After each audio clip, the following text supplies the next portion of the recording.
Glória a Deus. Obrigado, Jesus. Obrigado porque o Senhor sempre vem. Obrigado porque estamos aqui reunidos no Teu nome, Senhor. Por isso o Senhor está aqui. Obrigado porque nós não precisamos ter medo de nada. Um tempo tão difícil, um tempo de tantas guerras, um tempo de tantas crises, nós podemos dizer que nós não precisamos ter medo, porque o Senhor está vivo e está no nosso meio. O Senhor está cuidando de cada um de nós, de cada circunstância, de cada causa, de cada situação, de cada movimento que damos, Senhor, de cada mudança. O Senhor está cuidando de tudo. Nós não precisamos ter medo. Você não precisa ter medo de nada. Nós somos regidos e cuidados pela graça de Deus. Nós somos um ministério educado pela graça de Deus. Então tenha certeza de que as coisas pequenas e as coisas grandes da tua vida, todas elas estão sendo observadas e cuidadas pelo teu Pai. Você tem um Pai. A graça, ela não mostra um Deus rígido, um Deus distante, um Deus exigente. Não, a graça mostra um Pai. Eu não sei como que foi o seu relacionamento com o seu pai, mas é tão bom ter um Pai.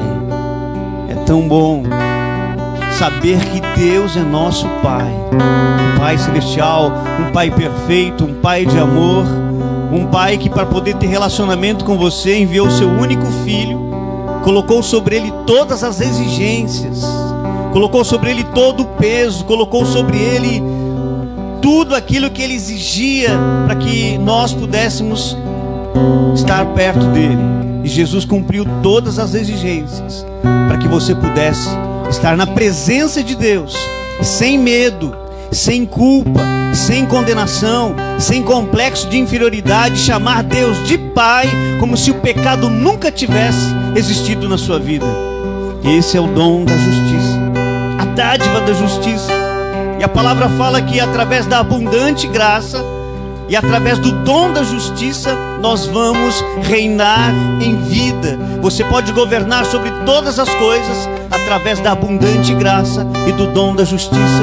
Por isso, não apresente qualquer sacrifício, não apresente qualquer esforço, não apresente qualquer força humana, não apresente nada da lei, não apresente nenhuma exigência humana. Apenas apresente o sangue. Apenas apresente o sangue de Jesus. Aprenda a viver apresentando o sacrifício de Cristo na cruz. É isso que te tornou aceito. É isso que te tornou filho. E é isso que te faz estar na presença dele. E se você é grato, levante as suas mãos e comece a render ações de graças. Eu não sei qual que é a sua petição hoje. Eu não sei qual é a causa que você traz diante do Senhor. Eu não sei qual a circunstância, qual a adversidade, qual a perseguição, qual é a boca que se levantou para difamar você. Eu não sei o que você está enfrentando, mas apresente isso em forma de ações de graças e comece a agradecer ao seu Pai, porque você já venceu você já venceu essa situação, você já venceu esse problema, você já venceu essa circunstância. Então, Pai, nós te rendemos ações de graças, apresentamos ao Senhor as nossas orações, as nossas súplicas e os nossos pedidos em forma de ações de graças. Porque a tua palavra diz em Colossenses 1:22 que é dando ações de graças que nós entramos dentro da herança. Então nós te rendemos ações de graças. Muito obrigado por tudo, Jesus. Muito obrigado por todas as coisas. Obrigado pela sua palavra que virá aos nossos corações. Obrigado pela sua presença. Obrigado por essa unção que está nesse lugar, que já está quebrando todo jugo, quebrando todo peso. Obrigado, Senhor. obrigado. Que esta unção, que esta presença seja transmitida a todos os lugares dessa cidade, para as pessoas que estão conectadas conosco nessa transmissão, que elas também sejam abençoadas, que cada lar, que cada família seja invadido pela sua presença, invadido por esta unção, invadido pela ministração dos seus anjos, porque nós como igreja pedimos ao Pai agora, em nome de Jesus, a liberação dos anjos. Anjos vão agora, nós liberamos os anjos para ministrar cada vida, cada família, os de perto, os de longe. Estão todos sendo ministrados. Tenha certeza disso. Você está aqui e a sua casa está sendo ministrada. Você está aqui, os seus filhos estão sendo visitados. Você está aqui e Deus está cuidando de todas as coisas. Todas as coisas. Então seja livre para cultuar, para adorar e para bendizer esse Deus, o Deus que manifesta o seu poder nas nossas fraquezas. Obrigado, Pai, te louvamos, te agradecemos em o nome de Jesus. Aplauda o Senhor mais uma vez, com alegria, com alegria. Obrigado, Jesus. Amém. Você pode sentar. Graças a Deus, graças a Deus. Obrigado, Jesus. Bom dia. Amém. Como é bom estarmos na presença de Deus. Bom demais estar aqui. Glória a Deus. Obrigado, Joshua. Obrigado, Daniel, Damaris, pela ministração ao Senhor, onde nós somos abençoados. Amém. Os ministros de louvor ministram aos céus e ministram à igreja. Então nós temos que ser gratos a Deus pela vida deles. São uma bênção para nós. Amém. Glória a Deus. Vamos mergulhar mais na graça de Deus. Amém. Gente, quanto mais me perseguem por causa dessa palavra, mais eu vou falar da graça. Vocês não têm ideia como essa mensagem incomoda as pessoas, os religiosos. Como essa mensagem, ela atrai perseguidores. Mas quanto mais pregarmos, quanto mais perseguirem, mais nós vamos mergulhar na graça. Porque isso é sinal de que estamos no caminho certo, amém? Isso é sinal de que estamos recebendo a palavra correta, a palavra certa, a palavra que cura, a palavra que restaura. Então, não tem problema. Paulo morreu por causa dessa palavra, você sabia disso? Paulo morreu porque pregava o evangelho da graça. Foi tão perseguido.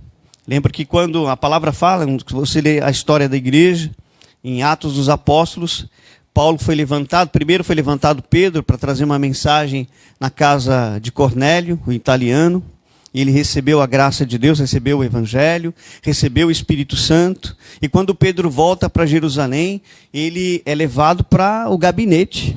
Você sabia disso? Chamaram a atenção de Pedro. Que loucura é essa? Como é que você entra na casa de um gentio? Como é que você vai falar de Jesus para aqueles incircuncisos?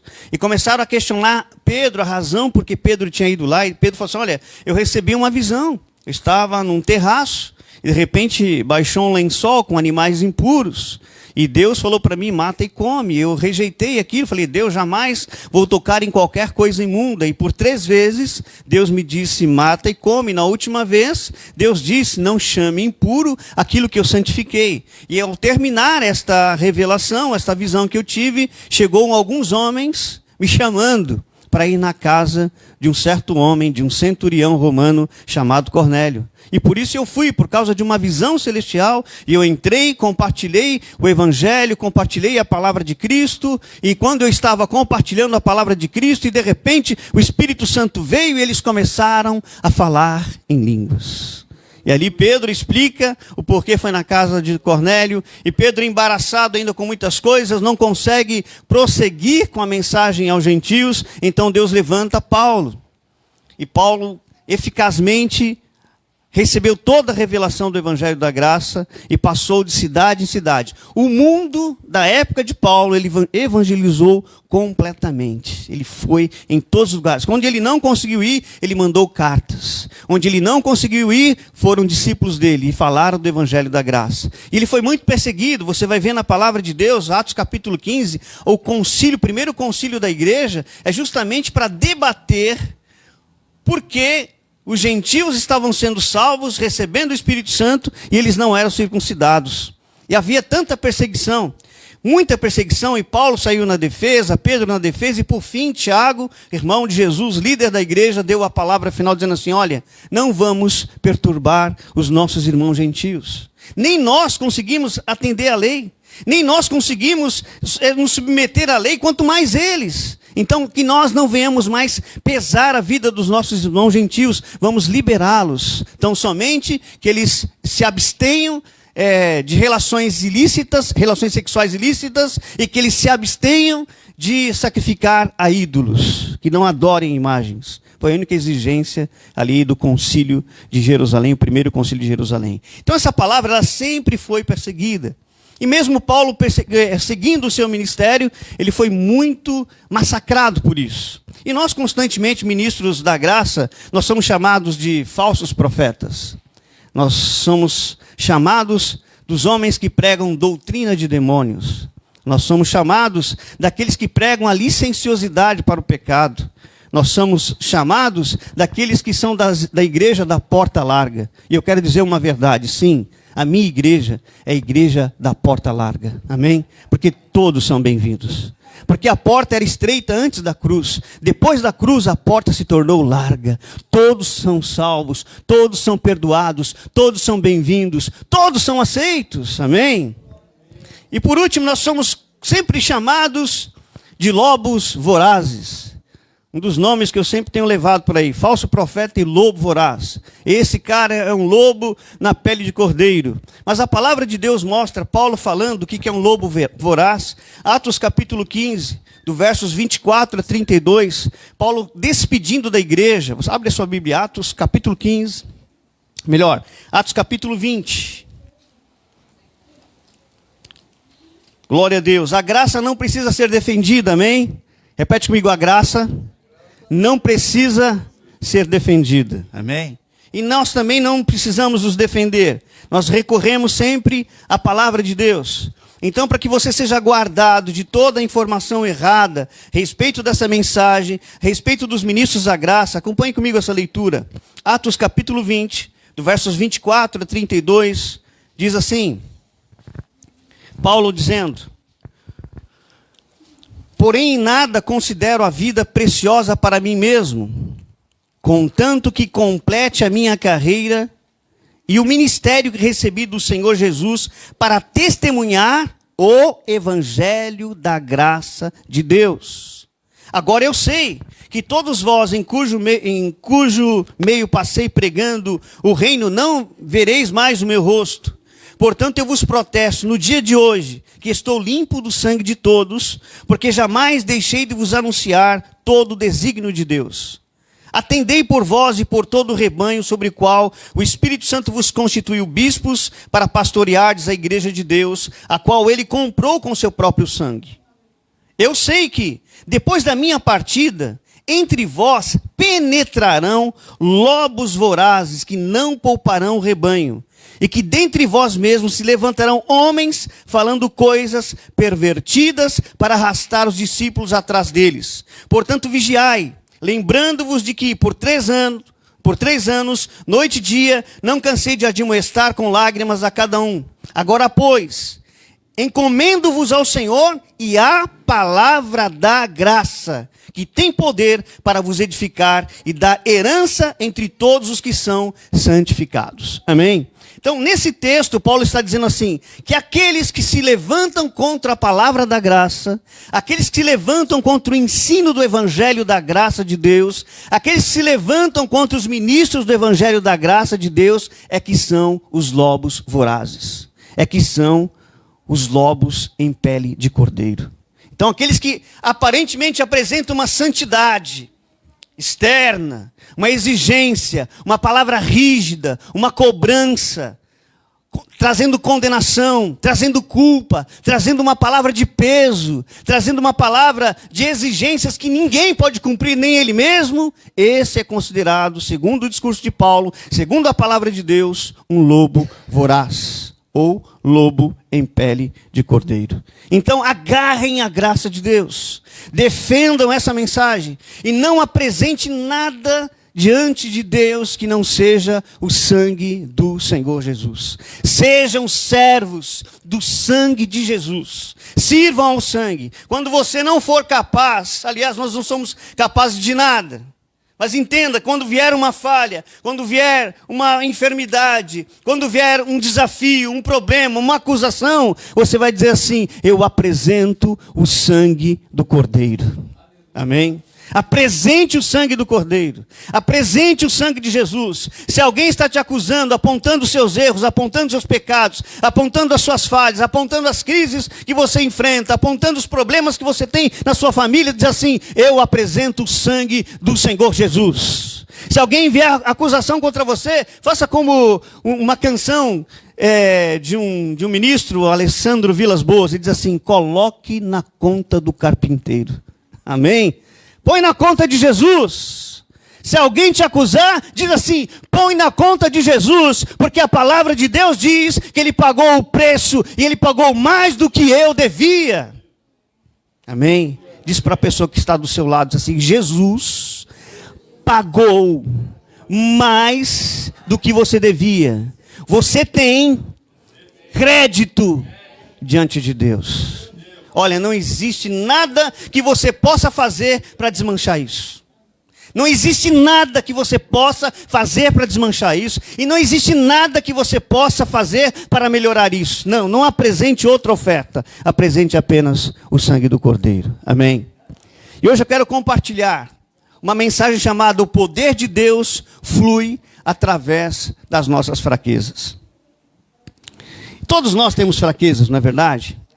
Às vezes a fraqueza ela se manifesta com uma enfermidade. Essa fraqueza às vezes se manifesta com um problema financeiro. Essa fraqueza às vezes se manifesta com um problema emocional, uma depressão, uma tristeza. Essa fraqueza se manifesta às vezes por uma perseguição, inimigos que se levantam contra você. Essa fraqueza às vezes se manifesta como um pecado, uma falha de caráter, uma debilidade, uma fraqueza de caráter. Às vezes elas se manifestam de diversas formas. São fraquezas. Isso mostra a nossa condição como seres humanos. Nós somos humanos, amém? Ninguém aqui quer pregar super cristãos. Obrigado. Vai receber galardão hoje de profeta, em nome de Jesus. Veio lá de Santa Maria para trazer água para mim, olha, que benção. Vamos aplaudir Jesus pela vida da minha.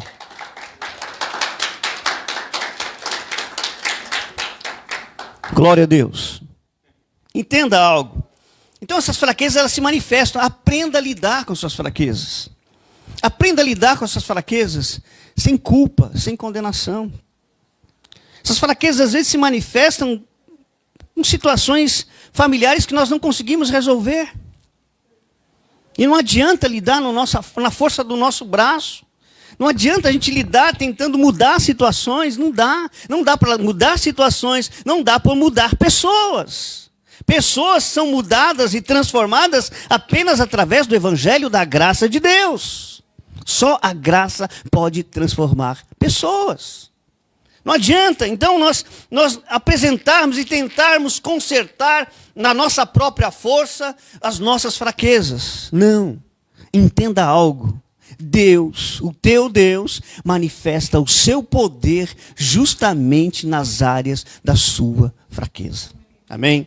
Então esse Deus que nós servimos, veja só, quanto mais a gente tenta melhorar por esforço próprio, ou melhorar tentando obedecer algum mandamento da antiga aliança, a palavra de Deus fala que a lei, ela fortalece o pecado, ela fortalece as nossas fraquezas. Você sabia disso? Abra a sua Bíblia em 1 Coríntios, capítulo 15, verso B apenas, verso 56, a parte B desse verso diz assim, 1 Coríntios 15, 56, a última parte do verso, vou ler o verso todo para a gente ter uma contextualização melhor. O aguilhão da morte é o pecado, e a força do pecado é a lei. Vou repetir. A força do pecado é a lei. Quanto mais imposição, quanto mais cobranças, quanto mais religiosidade, quanto mais exigências, segundo o padrão da lei, mais forte vai ficar o pecado na vida das pessoas. Você já observou quantos escândalos acontecem nas igrejas religiosas?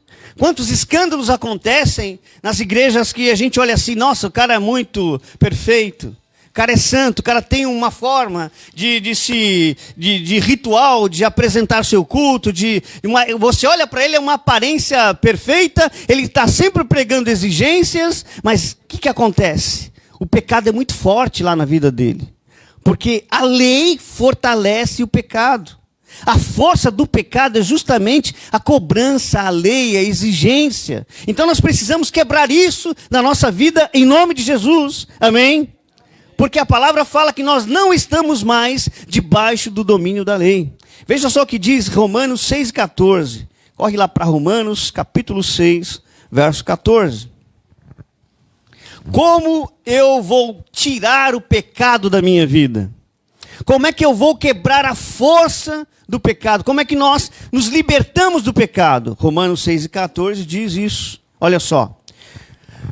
Porque o pecado não terá domínio sobre vós, pois não estáis debaixo da lei, e sim da graça. Repete comigo, eu não estou debaixo da lei, eu estou debaixo da graça. Portanto, o pecado não tem domínio sobre a minha vida. Glória a Deus. Então a única solução para o pecado, até respondendo aos que dizem que nós pregamos a licenciosidade para o pecado, não, na igreja dele todo mundo pode pecar, está tudo bem. Mentira. Nós pregamos a solução. Qual que é a solução? Graça. Se eu pregar a graça de Deus, quanto mais graça de Deus eu pregar, mais santidade nós vamos manifestar. Amém? Quanto mais graça nós pregarmos, mais pureza haverá nas nossas relações, mais pureza haverá nas nossas atitudes, mais pureza haverá no nosso dia a dia, porque a graça de Deus, ela quebra, ela destrói a força do pecado. Glória a Deus. E nós não estamos mais nesse domínio do pecado, porque a lei, ela teve um propósito, um objetivo: mostrar que o homem não era bom. Êxodo capítulo 19, já preguei várias vezes aqui dizendo isso. O porquê que surgiu a lei. Deus tentou se relacionar com o seu povo através do amor, através da graça, amém? Porque Deus sempre foi o Deus da graça, sempre. Deus nunca quis colocar entre ele e o homem a lei. Então Deus chamou o povo para um relacionamento, e eles responderam com rigidez, responderam para Deus com arrogância. E lá em Êxodo 19 diz assim: olha, Moisés, lida com Deus. Tudo que Deus te disser, nós somos capazes de cumprir. Nós não queremos ter tanta intimidade com Deus assim.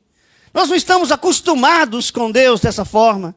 Nós não queremos, Moisés, você já vai lá, se relaciona, e tudo que Deus te falar, toda exigência que Deus te der, mostra para a gente, traz para a gente que nós vamos cumprir. De forma arrogante, o povo mostrando para Deus: nós não precisamos de você. Nós podemos muito bem caminhar na vida sem ter intimidade com você, caminhar na vida sem ter relacionamento com você. Você veio com trovões, com muito barulho, a gente não está acostumado muito com isso. Então é melhor a gente ficar na nossa e deixa Moisés resolver com você, e nós recebemos as informações de Moisés e nós cumprimos tudo que você disser. Aí Deus falou assim: ok, então vou pegar aqui as pedras e vou escrever os mandamentos. Então Moisés deu ao povo. E aí Deus começou a escrever com o seu dedo na pedra, e o primeiro item da lei diz assim: não terás outros deuses diante de ti, não farás imagem de escultura, não se dobrará diante de nenhuma escultura. Aí a primeira coisa, a primeira lei que Deus escreve ali, o que acontece lá embaixo? Eles pecam exatamente no primeiro mandamento.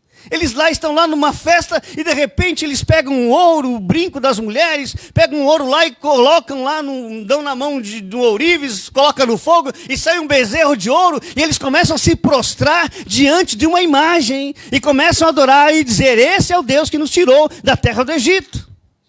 Para mostrar que realmente a lei, ela só vai revelar a condição pecaminosa do homem. Amém, irmãos? nós temos que tirar todo o aspecto de religiosidade da nossa vida. A partir de nós e também para os outros. Não cobre regras de comportamento de ninguém. Não fique pregando moralidade para ninguém. Porque só a graça de Deus pode mudar o comportamento e a moralidade das pessoas. Só a graça pode mudar a moral das pessoas. Só a graça pode transformar de verdade. Porque, queridos, todo mundo hoje, no mundo aí, na religião, estão usando máscaras. E diante das pessoas, elas são uma coisa.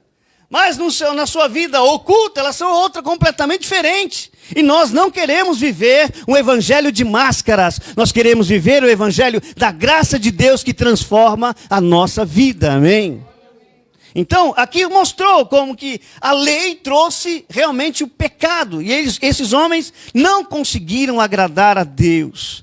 A lei mostrou o quanto eles eram desqualificados para servirem a Deus. Então Deus trouxe as exigências, os estatutos, eram mais de 613 leis, e nenhum homem na face da terra conseguiu cumprir totalmente a lei. Apenas um, Jesus Cristo. Ele veio com esse propósito. Ele veio para dizer, eu vou cumprir toda a lei, eu vou zerar a lei, eu vou pôr um fim à lei e vou manifestar a minha graça. Ele veio para isso. Glória a Deus. Então nós não estamos mais debaixo da lei e, portanto, nós não estamos sendo dominados pelo pecado. Nós estamos debaixo da graça de Deus e nos tornamos a justiça de Deus em Cristo. Você é a justiça de Deus em Cristo. E quando Jesus está ali colocando um fim a todas as coisas, colocando um fim na velha aliança, ele está lá na cruz. Entenda que o fim da velha aliança não é quando Jesus nasce e nem quando Jesus começa a pregar, porque Jesus também pregou lei. Amém, irmãos? Jesus pregou a exigência da lei. Jesus mostrou para vocês não podem. A lei diz, não adulterarás. Mas eu digo, se você olhar, se tão somente você olhar com os seus olhos, com um olhar impuro para uma mulher, você já adulterou. O que Jesus está fazendo? Elevando o padrão da lei.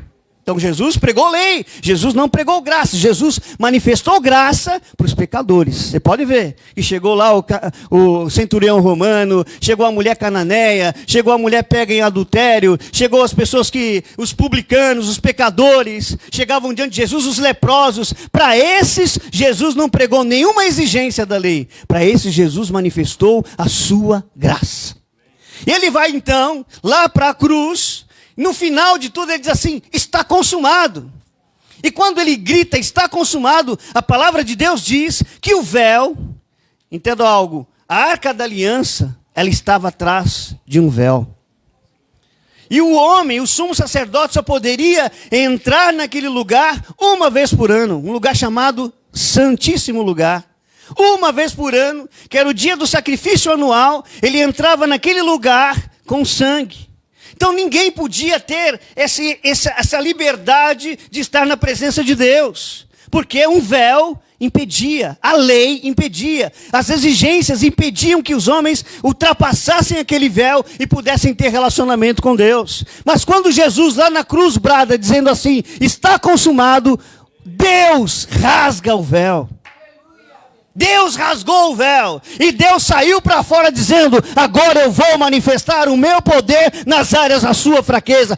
Onde estão os fracos? Onde estão os pecadores? Onde estão aqueles que precisam de mim? Eu estou mostrando para vocês que agora eu sou o seu Pai e vou manifestar o meu poder na sua fraqueza. Aleluia! Não foi o homem que entrou no Santo dos Santos, foi Deus que saiu para fora dizendo, vinde benditos, porque eu vos amo, eu dei a vida do meu filho por vocês, para que vocês agora sejam a minha propriedade peculiar. Aleluia. Irmãos, Deus saiu do Santo dos Santos. Que loucura! Deus saiu do Santíssimo Lugar para te abraçar. Deus saiu do Santíssimo Lugar para te pegar no colo. Deus saiu do Santíssimo Lugar para dizer, você é minha, você é meu, eu estou com você, eu vou entrar na tua vida, eu vou manifestar o meu poder nas suas fraquezas. Aquele brado de Jesus foi terrível para o inferno. Aquele brado de Jesus foi terrível. Até os piolhos de Satanás ficaram com medo. Foi terrível. Os demônios não sabiam agora o que fazer. E agora? Ele consumou tudo, agora todo mundo está perdoado, agora todo mundo está salvo. O que nós vamos fazer para parar a graça? Aí Satanás falou assim, vou inventar religião. A única coisa que pode parar a graça na tua vida é religião. Vou repetir. A única coisa que pode parar a graça na tua vida é a religião. A religião é a desgraça do mundo. Paulo falou assim, se alguém quiser viver alguma religião, por favor, cuidem dos órfãos, das viúvas e das pessoas necessitadas. Isso é religião para Deus. Porque qualquer outra religião é a desgraça do mundo. E eu não prego religião, eu não gosto de religião, eu não sou religioso. Graças a Deus, eu fui liberto pela graça. Quer parar a graça de Deus? Seja um religioso. Ah, esse mês eu não fiz isso, não fiz aquilo outro. Ah, não, querido, tudo que nós temos que fazer para Deus é produto de amor. Amém? É produto de amor. Porque Jesus disse em João capítulo 15, no verso 5, sabe que ele disse assim? Sem mim nada podereis fazer. Como é que eu vou pregar regra de comportamento? Como é que eu vou pregar agora a exigência? Obrigado pelo café. Dá uma turbinada aqui. Glória a Deus. Como que a gente vai fazer aqui? Vou montar um regimento interno do Ministério Aprisco. Então as irmãs vão vir com um padrão de roupa, nada de brincos, nada de batom. Já pensou? Misericórdia. Incrível que tem igrejas que saem da graça e voltam para a lei. Porque eles querem fazer alguma coisa funcionar.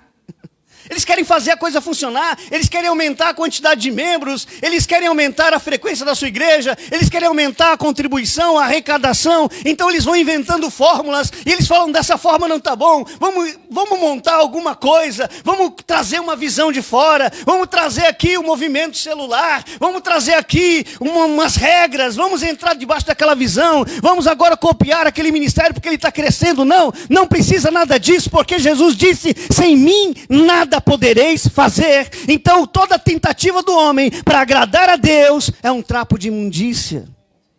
Aleluia. Toda tentativa do homem de melhorar a coisa, melhorar a sua própria vida, melhorar a sua igreja, melhorar os seus... Sabe, qualquer coisa que você tentar para melhorar a si mesmo, melhorar a sua vida espiritual, sem passar pelo sangue de Jesus, sem passar pela cruz, é trapo de imundícia. Se eu for falar para vocês o que é o trapo de imundícia que a Bíblia mostra, antes as mulheres não tinham absorvente, elas usavam um trapo. E Jesus fala que a justiça própria, o esforço próprio, é você ir diante de Deus com um trapo de imundícia. Coisa horrível.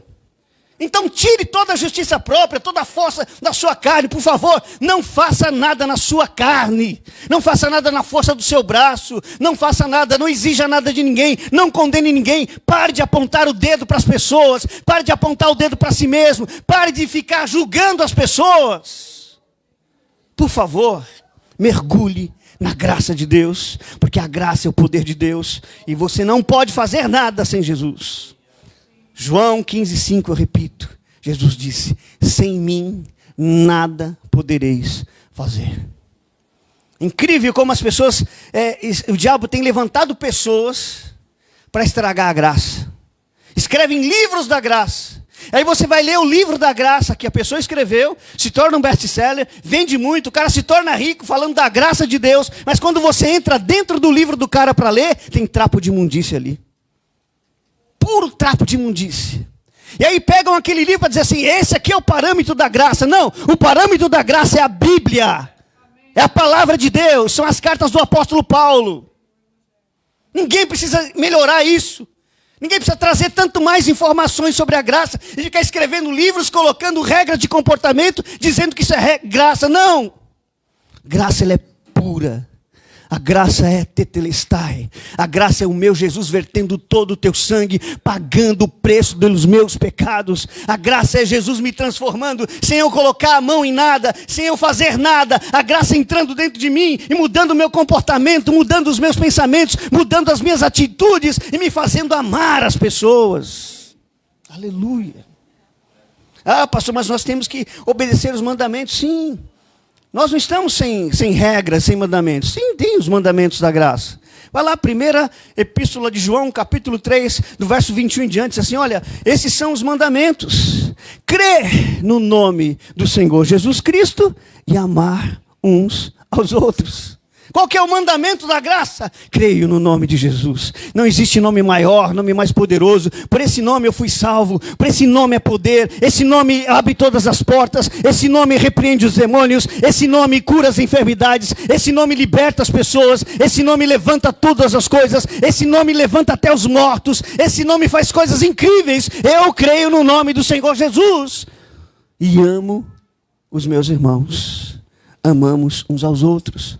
Pronto, cumpriu o mandamento. Glória a Deus. Amém. Pergunta se você está cumprindo o mandamento, irmão. Pergunta para ele.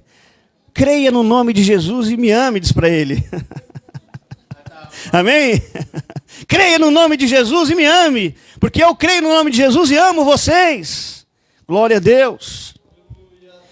Glória a Deus. 1 Coríntios capítulo 12. Versos 7 e 8. Diz assim, 1 Coríntios capítulo 12, versos 7 e 8. Ou melhor, 2 Coríntios. Segunda carta de Paulo aos Coríntios capítulo 12, versos 7 e 8, diz assim. E para que não me ensoberbecesse com a grandeza das revelações, foi-me posto um espinho na carne, um mensageiro de Satanás, para me esbofetear a fim de que não me exalte. Por causa disso, 3 vezes pedi ao Senhor que o afastasse de mim. Verso 9. Então o Senhor me disse, a minha graça te basta, porque o poder se aperfeiçoa na fraqueza. De boa vontade, pois, não me gloriarei nas fraquezas, para que sobre mim repouse, ou melhor, de boa vontade, pois, mais me gloriarei nas fraquezas, para que sobre mim repouse o poder de Cristo. Glória a Deus. Então Paulo tinha um espinho na carne. Incrível como os religiosos querem descobrir o espinho na carne, não é? Todo mundo quer saber qual é o espinho na carne de Paulo. Os religiosos não enxergam nada. O espinho na carne de Paulo está revelado na própria palavra. Sabia que a Bíblia explica a própria Bíblia? Quando você vai lá para Números, capítulo 33, lá tem o verso de Deus falando assim que o espinho na carne são os inimigos que se levantam.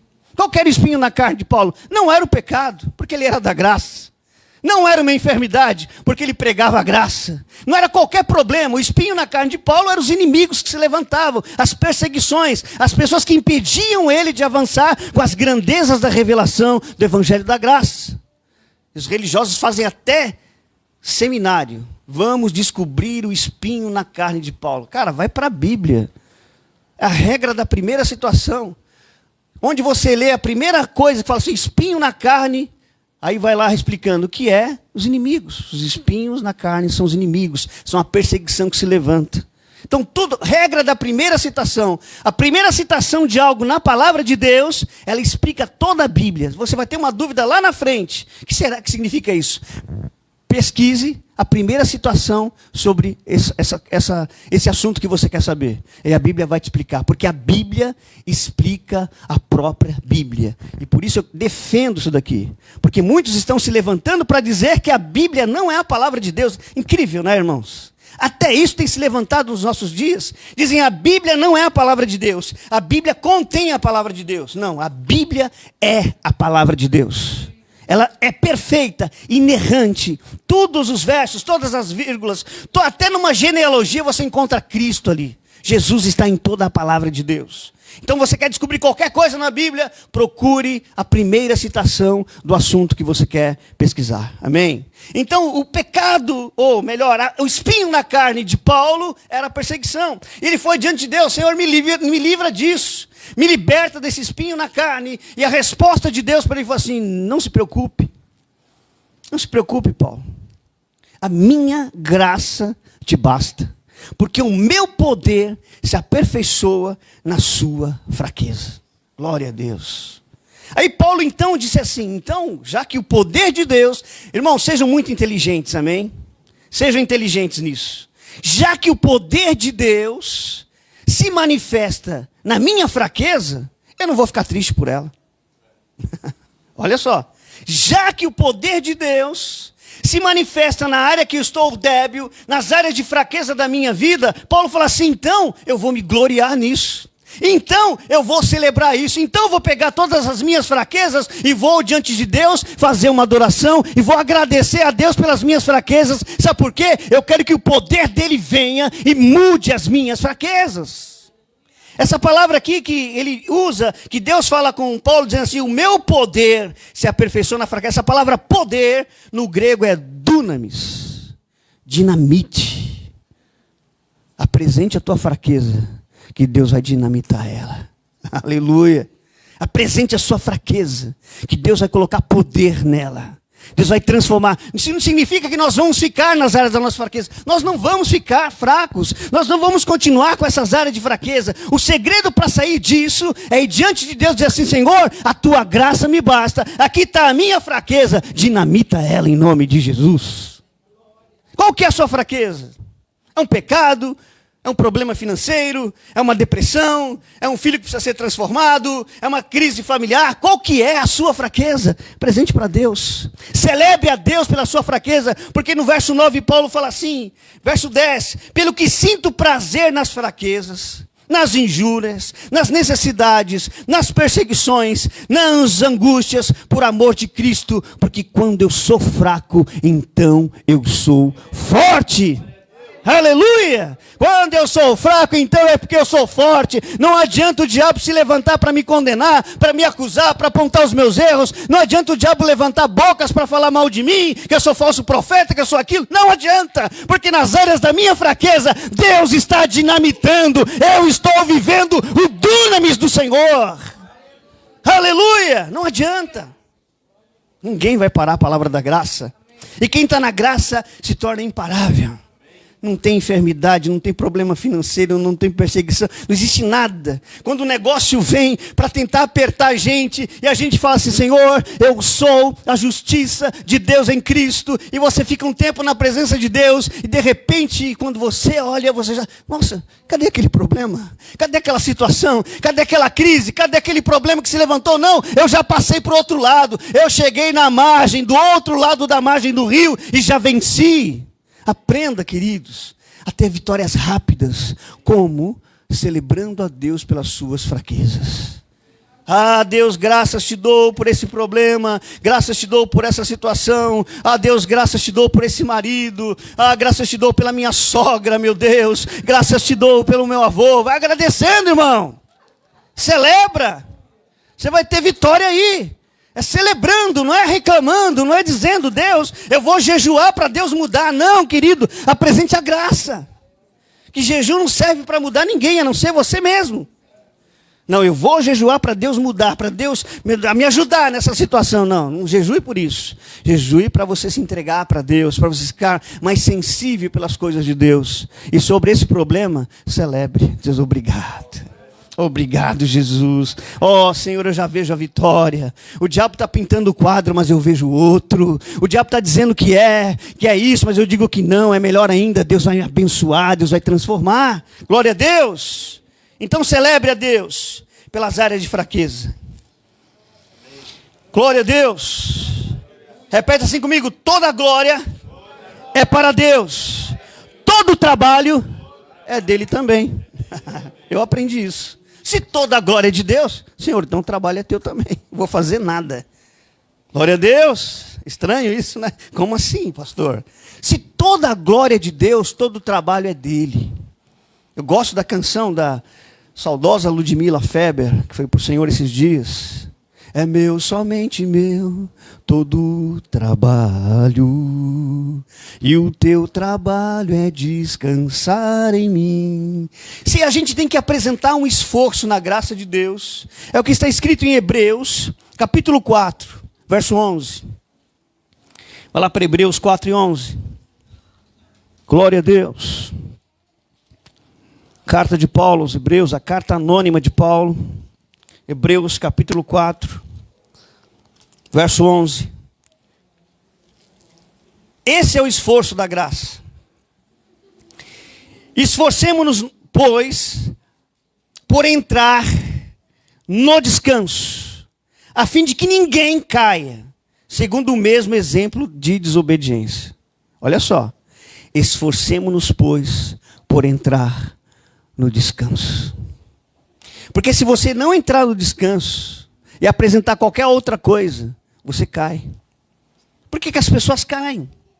Por que as pessoas ficam em situação ruim? Porque elas não entram no descanso. Elas não deixam Deus ser Deus. Elas querem fazer outras coisas, querem melhorar o que Deus já deixou perfeito. Então a palavra fala que nós precisamos nos esforçar para entrar no descanso. E entenda que descanso não é inatividade. Descanso não é passividade. O descanso da palavra de Deus é uma atividade guiada pelo Espírito Santo. Amém? Entenda isso. O descanso que a palavra propõe é uma atividade guiada pelo Espírito Santo. Isso quer dizer, eu não vou fazer nada sem o comando do Espírito Santo. Entendeu? Qual que é o descanso? Não vai lá tomando atitude, não. Não vai lá dizendo, não, eu sei, eu resolvo, pode deixar. Não, já sei, eu vou fazer isso, eu vou fazer aquilo. E vai tomando atitudes sem estar sendo guiado pelo Espírito Santo. Você só vai se desgastar e nada vai dar certo, você vai cair. Agora, quando eu me esforço para entrar no descanso, o descanso é o Espírito Santo. Entra no descanso. Deus usou a vida do profeta Isaías para falar do descanso. Este é o meu descanso. Dai refrigério ao cansado, por lábios gaguejantes falar a deuses e povo. Fala em línguas. Rebalacha calabaçou, requelemanda rabalabachur quelemanda labaia. Nos momentos de maior pressão, de perseguição, de situações difíceis, de adversidade, porque todo mundo vem, isso vem sobre todo mundo. Mas saiba vencer, vença descansando. Deus, eu não sei o que fazer, Espírito Santo, me dá a direção, me guia. Olha essa situação, que difícil, eu não sei mais o que fazer, não sei como parar isso, mas o Senhor sabe, eu quero o teu comando. Aí começa a orar em línguas, entrou no descanso, Ele vai te dar a direção. Então descanso é uma atividade guiada pelo Espírito Santo. Então descansa, irmãos, em nome de Jesus. Deus reconstrói os lugares quebrados. Mostra para Deus uma situação quebrada. Vai, lembra aí de alguma coisa que está quebrado. Ou que está precisando ser restaurado. Algo que precisa ser restituído na tua vida. Vai lembrando que nessa manhã Deus vai reconstruir coisas aqui. Deus vai reconstruir coisas a partir desta manhã. Deus vai restituir coisas. E lembra de uma coisa para vocês. Quando Deus restitui, quando Deus reconstrói, quando Deus entra dentro de uma situação quebrada, Ele não faz nada igual e nem inferior. Ele faz melhor e maior. Efésios 3:20 diz assim, que o Senhor opera em nós abundantemente mais do que pedimos e pensamos.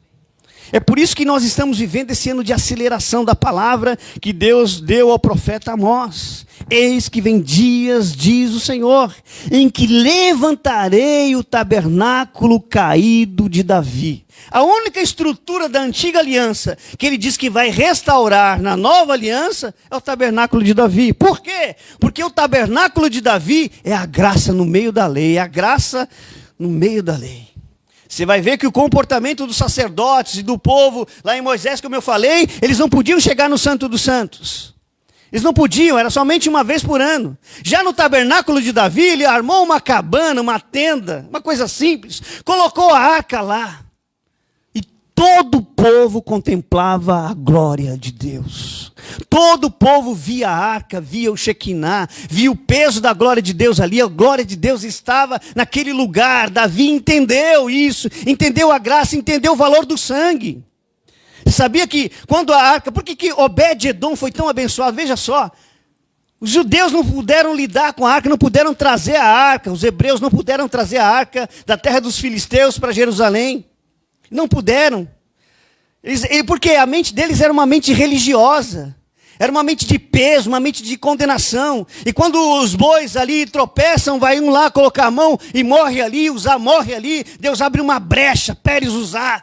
Ele morre ali, Davi fica com medo. O que eu vou fazer? Aí aparece um filisteu, parente de Golias. Que loucura, cara. O cara era parente de Golias. Oh, pode deixar, eu sei como é que resolve isso daí. Traz a arca para minha casa. E colocaram a arca na casa de Obed-edom. E Obed-edom sabia, aqui dentro dessa arca estão os pecados da humanidade. Essa tampa aqui chama-se propiciatório. Ela exige sangue. E Obed-edom começou a jogar sangue em cima da arca. Pegava um animal e sacrificava. Por 3 meses, Deus mudou a história de Obed-edom. Abençoou a esposa dele ficou mais bonita. Os filhos ficaram bonitos. O rebanho ficou maior. Ele ficou rico. E Davi ficou sabendo a notícia. Olha, Deus abençoou a casa de Obed-edom por amor à arca. E Davi falou, não, então quero saber o segredo de Obed-edom. E quando Davi entendeu o segredo de Obed-edom, sabe o que ele fez? Ele levou a arca. E a palavra fala que a cada 6 passos ele sacrificava um animal. Se o cara colocou uma gotinha de sangue, foi abençoado, eu quero trazer 40 anos de glória sobre a minha vida. Eu vou jogar sangue nessa arca. Davam 6 passos, sacrificavam boi e holocausto, sangue na arca. 6 passos, holocausto, fogo, sangue na arca. E ele chegou em Jerusalém e andou 15 quilômetros. Durante 15 quilômetros, a cada 6 passos, ele apresentava sangue. Glória a Deus. Agora essa estrutura foi restaurada.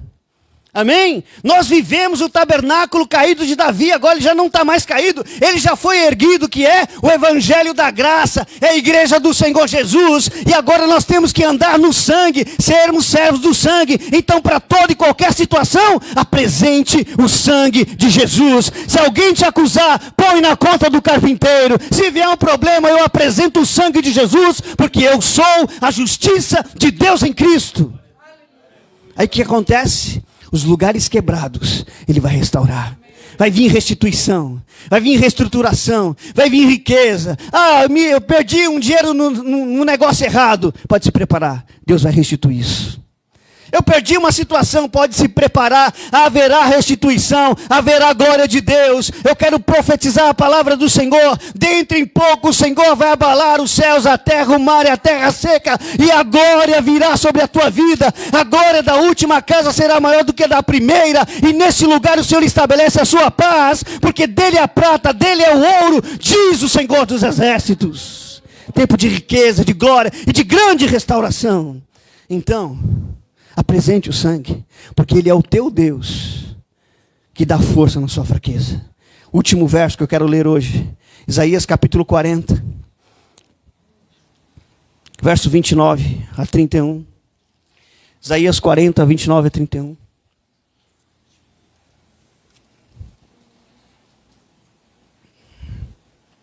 A palavra diz assim: faz forte ao cansado e multiplica as forças ao que não tem nenhum vigor. Os jovens se cansam e se fatigam, e os moços de exaustos caem. Mas os que esperam no Senhor renovam as suas forças, sobem com asas como águias, correm e não se cansam, caminham e não se fadigam. Você é uma águia em nome de Jesus. Recebe essa unção na tua vida. Ele vai te renovar como renova a águia. Força da águia. Você vai voar. Você vai estar voando sobre toda e qualquer tempestade. Quando vem uma tempestade, o céu fica escuro, a águia fala assim, eu sei como fazer. Eu vou lá para o sol. Ela voa em cima das tempestades. E quando ela desce, parece que não aconteceu nada. É assim que vai acontecer na tua vida. Vai vir uma tempestade, um problema, eu sou águia. Eu apresento o sangue. Eu vou voar como uma águia. Eu vou acima desta crise. Eu vou acima dessa tempestade. Eu vou acima desta luta. Eu vou acima dessa difamação. Eu vou ficar contemplando o meu Deus. Eu vou voar nas alturas. E quando Ele me liberar, eu desço. Quando eu desço, o céu está azul novamente. Amém. Fique de pé no seu lugar. Nós vamos orar. Você vai apresentar diante de Deus. Você que nos acompanha através dessa transmissão. Traga diante do Senhor agora, em nome de Jesus, as suas fraquezas. Traga diante do Senhor agora as suas dores, as suas crises. Traga diante do Senhor aquilo que foi defraudado, danificado, quebrado. Traga diante do Senhor as suas machucaduras, as suas dores, as suas dificuldades, as suas impossibilidades. Mostre para Deus a sua impossibilidade. De repente você está precisando de um caminhão de dinheiro. Deus dá dinheiro. O que Deus mais gosta de dar é dinheiro, sabia disso? Para mostrar para nós que dinheiro é servo, não é Deus. Então traz diante do Senhor as suas crises. Enquanto nós adoramos a Deus, nós vamos trazer diante dele as coisas quebradas, tristes, danificadas, porque haverá restauração nessa manhã, em nome de Jesus. Amém?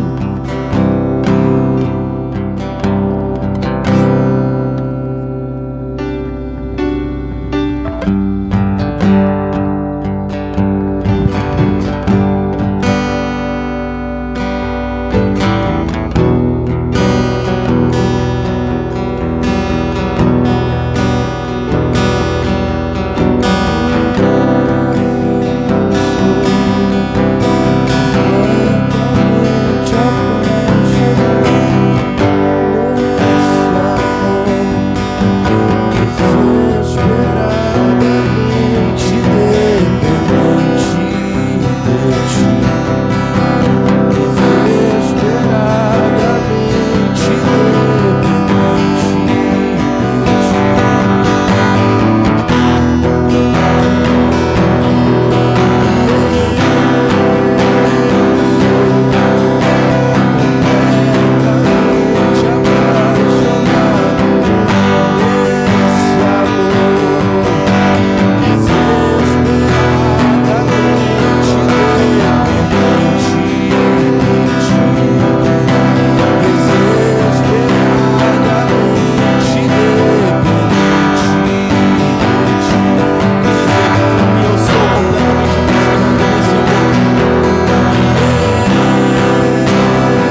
louvamos e te agradecemos por mais esse culto, pelo Senhor falar poderosamente aos nossos corações essa manhã, quebrando cadeias, Pai. Te louvamos e te agradecemos, ó Pai. Declaramos a tua vida sobre as nossas vidas, a vida Zoe, Pai, sobre cada um aqui.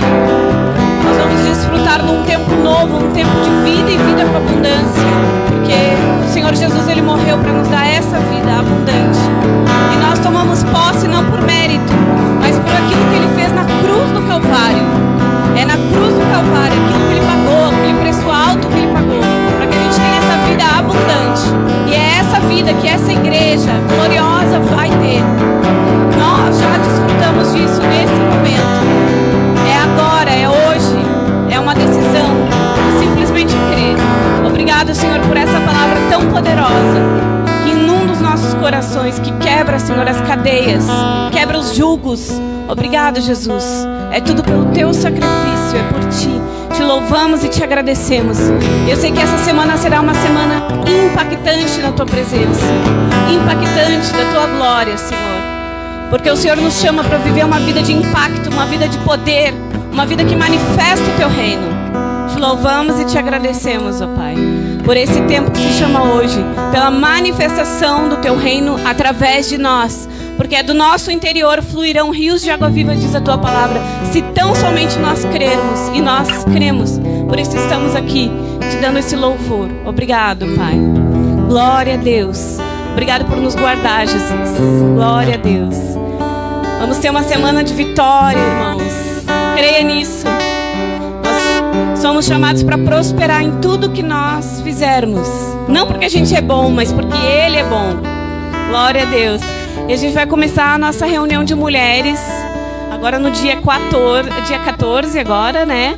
Segunda-feira à tarde, 3:30 da tarde. Vai ser poderoso, porque é guiado pelo Espírito Santo. É o Espírito Santo que vai tomar conta. Então vai ser poderoso. E as mulheres, elas são sensíveis ao Espírito Santo, e Ele age de forma diferente no meio das mulheres, né? É uma bênção, e vai ser uma bênção esse tempo com as mulheres. Glória a Deus. Um bom dia, um bom almoço para todos. Essa semana é de vitória. Toma posse da vitória. A vitória que Ele conquistou. Amém? Glória a Deus. Você pode sair do seu lugar, pegar pão, vinho. Se você não trouxe sua oferta, seu dízimo, aproveite e faça o mesmo. Em nome de Jesus. Nós teremos um ministério de mulheres poderoso nesse lugar. Em nome de Jesus. Coisas grandes e poderosas Deus vai fazer no nosso meio, amém? Vamos celebrar a ceia. Todos são livres para tomar a ceia. As crianças. Apresente o sangue, amém? Celebre a vitória de Jesus. É só apresentar o sangue. Só apresentar o sangue. Glória a Deus.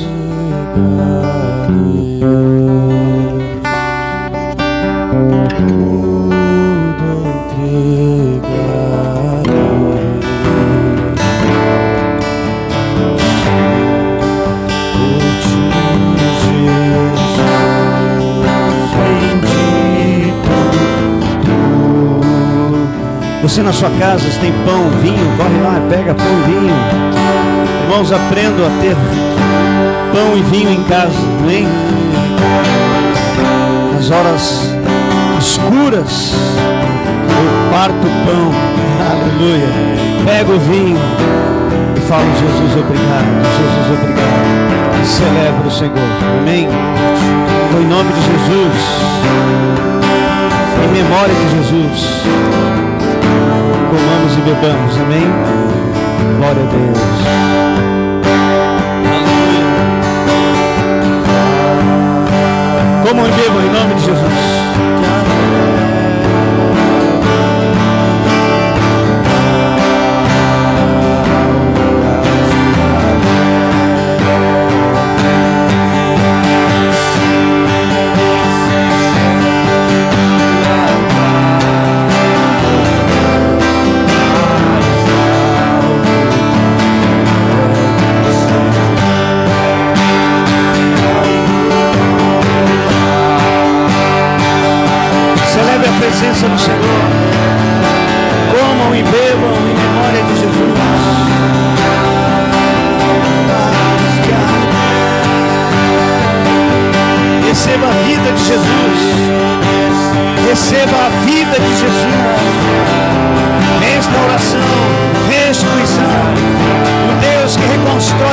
quebradas e faz melhor do que era no passado. Aleluia! Vai ser melhor! Vai ser melhor! É um tempo novo sobre a tua vida, é um tempo novo sobre a tua casa. Glória a Deus! Tempo novo sobre a igreja brasileira. Obrigado, Jesus.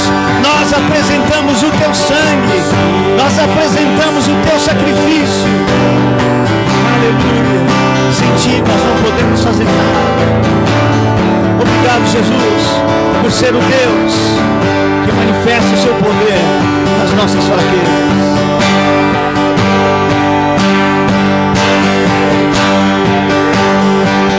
Desfrute dessa presença.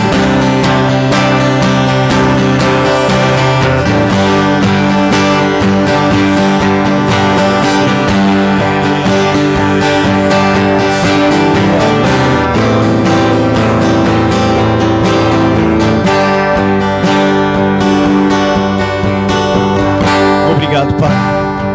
Obrigado, Jesus. Que Deus te abençoe. Semana de bênção, de vitória. Vão e sejam um sucesso em nome de Jesus.